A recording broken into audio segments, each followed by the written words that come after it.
মহারাজ, আমাদের ভাগ্যে চরম দুর্দিন নেমে আসতে শুরু করেছে। এবার মনে হয় আমাদের রাজ্যের কেউ আর রক্ষা পাবে না।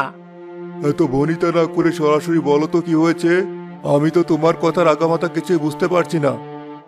আমি বলতে চাইছিলাম মহারাজ, এতদিন ধরে একটা পাহাড় আমাদের রাজ্যকে সুরক্ষা দিয়েছিল, কিন্তু শোনা যাচ্ছে জলদস্যুরা সেই পাহাড় পার করে আমাদের রাজ্যে প্রবেশ করবে এবং রাজ্যের সব মানুষকে হত্যা করবে। কেন যে বোকার মতো কথা বলো মন্ত্রী? যদি সেই পাহাড় আমাদের রাজ্যকে নিরাপত্তা দেয়, তাহলে সে পাহাড়ের নিরাপত্তা বাড়িয়ে দাও।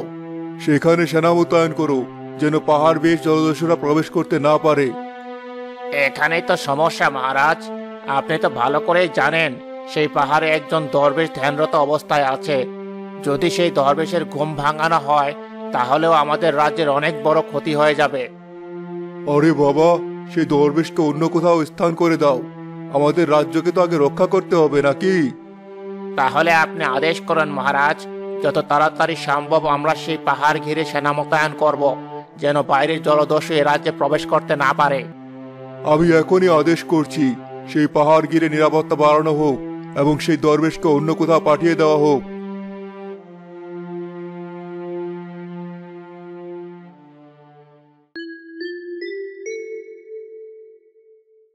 কি ব্যাপার রানী, তুমি হঠাৎ করে আমাকে ডেকে পাঠিয়েছো? কি হয়েছে তোমার? শরীর ঠিক আছে তো? আমার শরীর একদম ঠিক আছে। আমি তোমার উপর অনেক সন্তুষ্ট রানী। তুমি আমাকে দীর্ঘ 6 বছর পর সন্তানের মুখ দেখাচ্ছ। এবার তুমি বলো, তাহলে কেন ডেকেছিলে? মহারাজ, দয়া করে সেই পাহাড় থেকে দরবেশকে অন্য কোথাও পাঠাবেন না। কি যে বলছো পাগলের মতো? সেই দরবেশ যদি অন্য কোথাও না যায়, তাহলে সেই পাহাড় আক্রমণ করবে জলদস্যুরা আর আমাদের রাজ্য দখল করে নেবে। আমরা সবাই মারা যাব। আপনি হয়তো জানেন না, গত কয়েকশো বছর ধরে সেই দরবেশ সেখানে ধ্যানরত অবস্থায় আছে। এই দরবেশ কোনো সাধারণ দরবেশ নয়, সে অনেক ক্ষমতাশালী। আরে ধুর, কিছুই হবে না। এসব ভণ্ড দরবেশকে আমি খুব ভালো করেই জানি। আসলে ওরা অন্য কোথাও জায়গা খুঁজে পায় না। কোনো রাজ্যের রাজা তাদেরকে আশ্রয় দেয় না, তাই তো পাহাড়ে বা জঙ্গলে আশ্রয় নেয় আর সেই জায়গাটাকে নিজের ঘাঁটি বানিয়ে ফেলে। ছি ছি মহারাজ, এমন কথা মুখে আনবেন না। আপনি তার সম্পর্কে কিছুই জানেন না। আমি আমার দাদা এবং বাবার কাছে শুনেছি এই দরবেশ নাকি সত্যি অনেক শক্তিশালী। সে অনেক আধ্যাত্মিক ক্ষমতা সম্পন্ন। সে যত বড়ই আধ্যাত্মিক ক্ষমতা সম্পন্ন হোক, আমার কাছে আমার রাজ্য সবার আগে। আমি এ ব্যাপারে কোনো ঝুঁকি নিতে পারবো না। তুমি আমাকে ক্ষমা করো।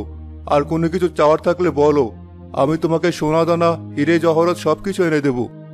ঠিক আছে, আপনি যদি আমার মনের ইচ্ছা পূরণ করতে চান, তাহলে সেই দরবেশকে এই রাজ্যে নিয়ে আসুন। রাজপ্রাসাদে তাকে আশ্রয় দিন। আমি যতদিন বেঁচে থাকবো তার সেবা করে কাটিয়ে দেব।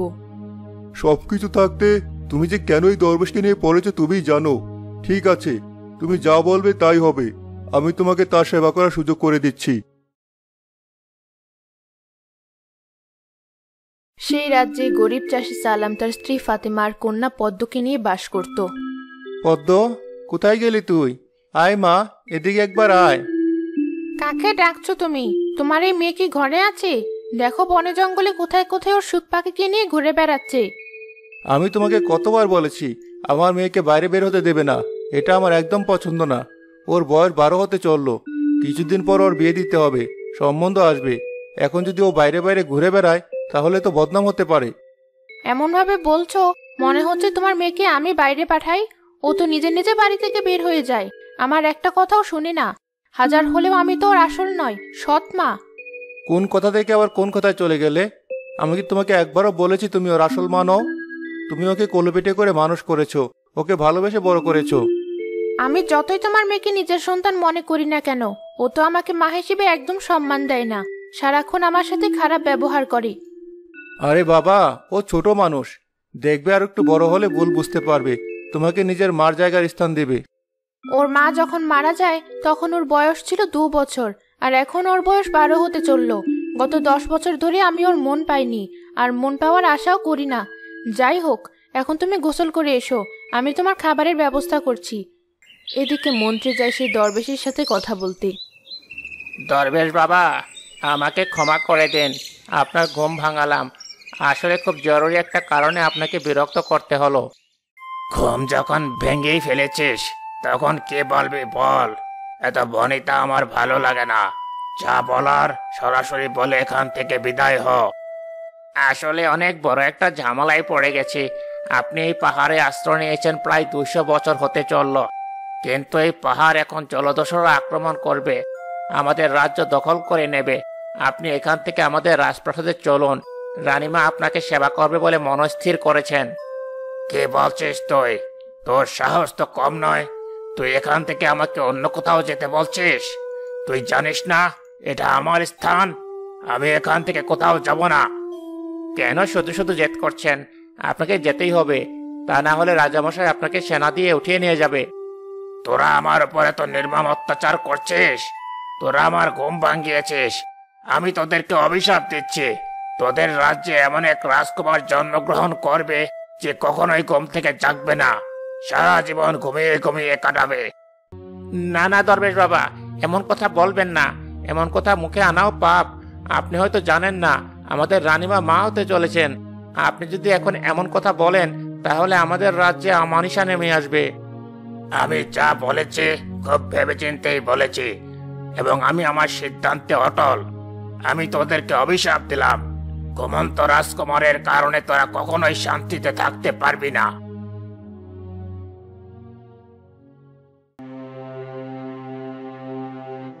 মহারাজ, আমার মনে হয় সেই জায়গা থেকে দরবেশকে সরানো একদম উচিত হবে না।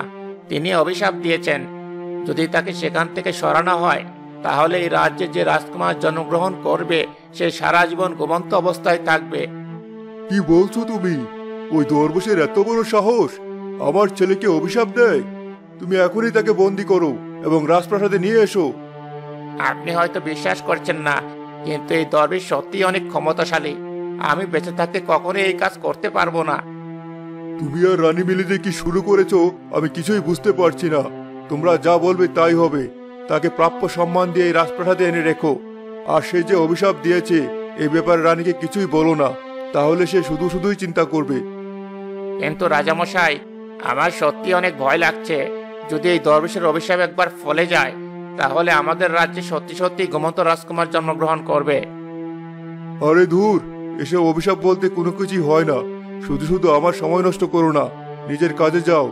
আর শোনো, তুমি হলে এই রাজ্যের মন্ত্রী, তোমাকে এত অল্প কারণে ভয় পাওয়া মানায় না। পদ্ম ঘুরতে ঘুরতে উপস্থিত হলো সেই দরবেশের পাহাড়ে। দাদু, তুমি কি? এই পাহাড়ে তুমি কি করছো? আর এখানে বসে বসে কেন কান্নাকাটি করছো? আমাকে তুই দাদু বললি? খুব মিষ্টি শোনালো তোর ডাক। দাদু বলে কখনোই আমাকে কেউ কখনো রাখেনি। আমি হলাম দরবেশ, এই পাহাড়ে আমি ধ্যান করি। তোমাকে ঠিক আমার দাদুর মতো দেখায়। তোমার যেমন দাড়ি রয়েছে আমার দাদুরও তেমনই দাড়ি ছিল। এবার বলো, তোমার মন খারাপ কেন? তোমার কি খিদে পেয়েছে? নাও, আমার কাছে একটা ফল গোজা আছে, এটা খেয়ে নাও। আর আমি তোমার জন্য পানি আনতে যাচ্ছি। তুই তো বাড়ির লক্ষ্মী মেয়ে, আমার জন্য পানি আনতে হবে না। আমার খিদে তৃষ্ণা নেই। আমি তো দরবেশ, ধ্যান করলে আমার পেট ভরে যায়। তাহলে এখানে মন খারাপ করে কেন বসে আছো? আমাকে বলো, কি হয়েছে? 200 বছর ধরে আমি এখানে ধ্যান করছি, কিন্তু হঠাৎ করে রাজা বলেছেন আমাকে নাকি এই জায়গা ছেড়ে রাজপ্রাসাদে চলে যেতে হবে। এই জায়গায় নাকি তিনি কড়া নিরাপত্তা বসাবেন। আসলে জলদস্যুরা এই পাহাড়টুকু আক্রমণ করতে পারে, তাই রাজা এই সিদ্ধান্ত নিয়েছেন। খুব ভালো কথা। তুমি রাজপ্রাসাদে থাকলে তো ভালোই হয়, সেখানে কত মজার মজার খাবার খাবে। বোকা মেয়ে, মজার মজার খাবারই কি পৃথিবীর সব? রাজপ্রাসাদে আমার বন্দি বন্দি লাগে। এই পাহাড়কে আমি ছোটবেলা থেকে আপন করে নিয়েছি। এই জায়গাটা ছাড়া আমি কি করে থাকবো? তোমার জন্য আমার সত্যি অনেক খারাপ লাগছে দাদু। ঠিক আছে, তুমি মন খারাপ করো না। আমি প্রতি সপ্তাহে একবার তোমার সাথে গিয়ে দেখা করে আসবো, আর তুমি আর আমি মিলে অনেক গল্প করব। হ্যাঁ হ্যাঁ হ্যাঁ হ্যাঁ, তুই আমাকে আপন করে নিয়েছিস। আমি তোকে আশীর্বাদ করি, তুই যেন সারা জীবন রাজপ্রাসাদেই থাকতে পারিস। কি যে বলো তুমি দাদু, আমি গরিব ঘরের সাধারণ মেয়ে, রাজবাড়িতে ঢোকার যোগ্যতাও আমার নেই।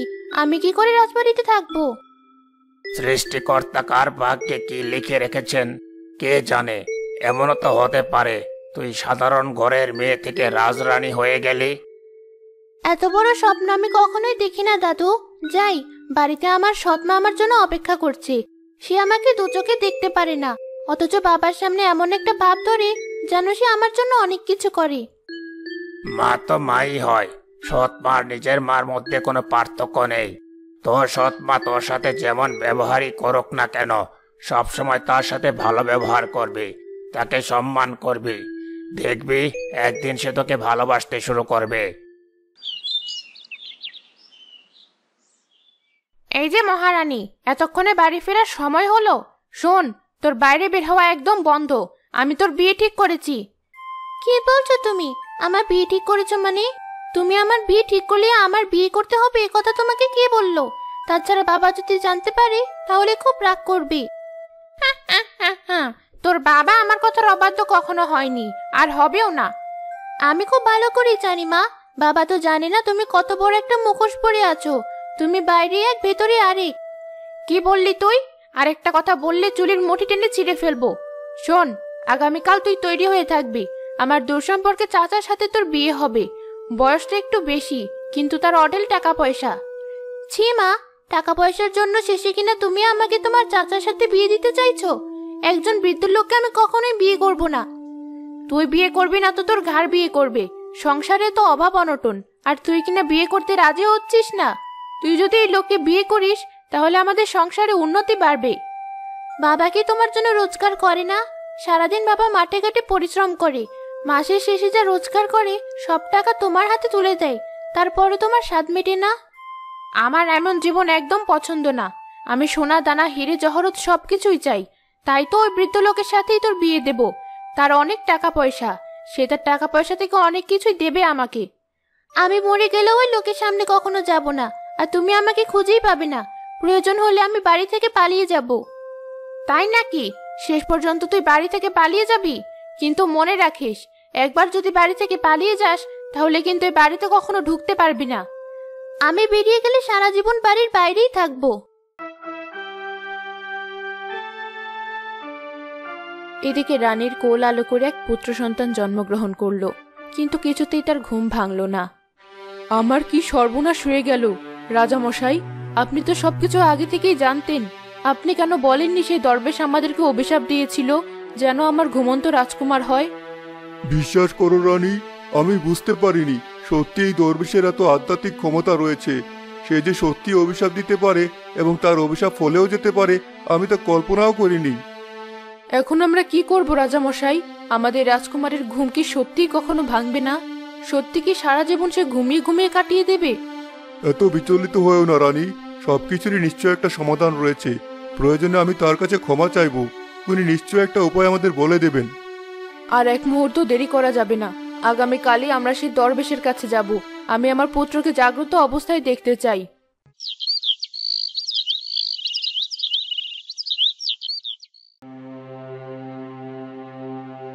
দরবেশ বাবা, দয়া করে আমাদের সহায়তা করুন। আমাদের সর্বনাশ হয়ে গেছে, আমাদের বাঁচান। আমাদের একমাত্র ছেলে ঘুম থেকে উঠছে না। তোরা এসেছিস? আমি জানতাম তোরা আসবি।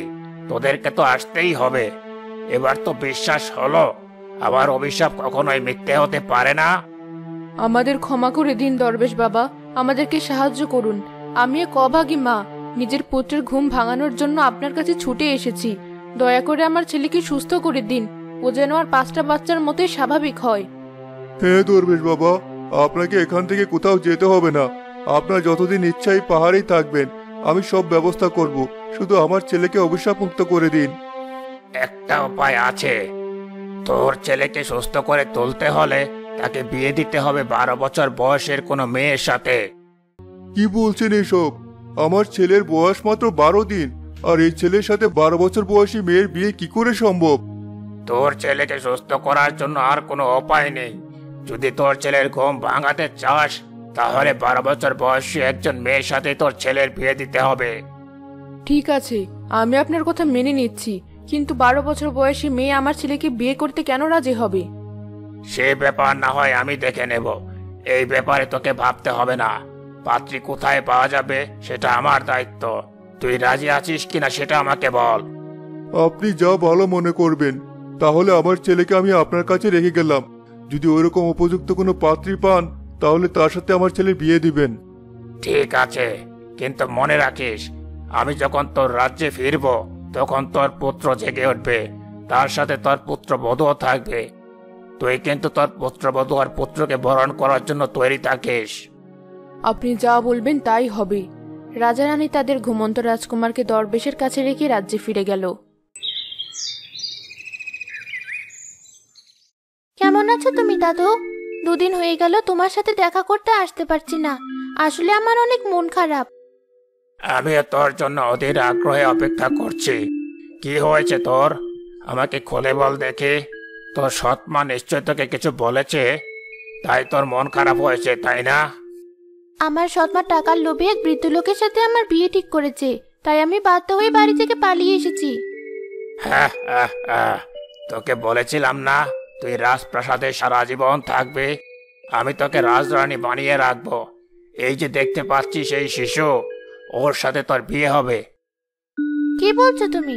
আমার বয়স 12 বছর, আর এই শিশুটিই বাকি, আর ওর সাথে আমার কেন বিয়ে হবে?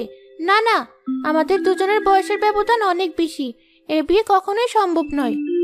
ও হচ্ছে উদয়গড় রাজ্যের রাজকুমার। আমার অভিশাপের কারণে ও ঘুমিয়ে গেছে। যদি তোর সাথে ওর বিয়ে হয় তবেই ওর ঘুম ভেঙে যাবে, আর এক সময় তুই হবি উদয়গড়ের রানী। আমি গরিব ঘরের মেয়ে, তাছাড়া এমনও তো হতে পারে রাজকুমার বড় হয়ে আমাকে পছন্দ না করলো। তখন যদি আমাকে রাজপ্রাসাদ থেকে বের করে দেওয়া হয়, আমি কোথায় যাব? তুই আমার উপর ভরসা রাখ, সেখানকার সবাই তোকে অনেক ভালোবাসবে। রাজকুমারও তোকে স্ত্রী হিসাবে মেনে নেবে। এখন তোদের বিয়ের কাজ সম্পন্ন করা বাকি। তোর কোনো আপত্তি নেই তো? আমার আপত্তি কিভাবে থাকবে? তাছাড়া আমার তো যাওয়ার কোনো জায়গাও নেই। তুমি যদি ওর সাথে আমার বিয়ে দিয়ে দাও, আমি হয়তো সুখেই থাকবো। দরবেশ ঘুমন্ত রাজকুমার এবং পদ্মকে নিয়ে চলে গেল উদয়গড় রাজ্যের প্রাসাদে।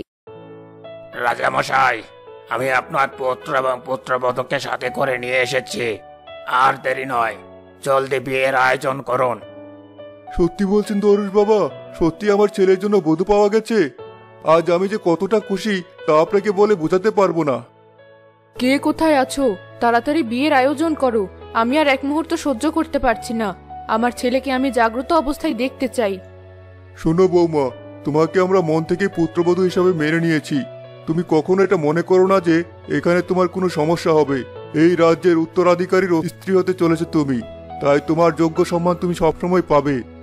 রাজামশাই, রানীমা, আপনারা যদি আমাকে আশীর্বাদ করেন, আমি নিশ্চয়ই আপনাদের ঘুমন্ত রাজকুমারকে সুস্থ করে তুলতে পারবো, আর সবসময় তার পাশেই থাকবো। পরিশেষে পদ্মর সাথে উদয়গড় রাজ্যের ছোট রাজপুতের বিয়ে সম্পন্ন হলে সে চোখ খুলে।